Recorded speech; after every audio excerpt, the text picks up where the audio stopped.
આપનો યુવાનોને સંદેશ શું છે? યુવાનને એક વાત ધ્યાન રાખવાનું છે કે તમે વિચાર કરો, બધા યુવાનો તમામ જ્ઞાતિના, કે એક અપણ માણસ ધારાસભ્ય બની શકે તો તમને ભણેલા ગણેલાને નબળા વિચાર લેવાની જરૂર શું?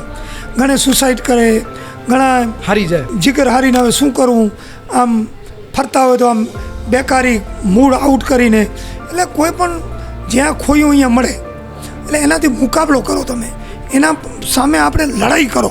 ધીરુભાઈ અંબાણી નાના હતા, અદાણી સાહેબે નાના હતા, કરશનભાઈ નિર્માવાળા બધા જીરોમાંથી સાયકલથી બધાએ જીરોમાંથી સર્જન કર્યું છે. આજ કીર્તિદાનભાઈ કલાકાર છે, એ અમારા વિરાણી 1500માં આવ્યા હતા, હા, આજે 5 લાખ રૂપિયા લે. એને બધા જ્યારે મહેનત કરીને જ્યારે ખૂબ પરિશ્રમ કર્યો છે. એટલે કોઈ પણ માણસને આમ નિરાશા ન લેવી જોઈએ.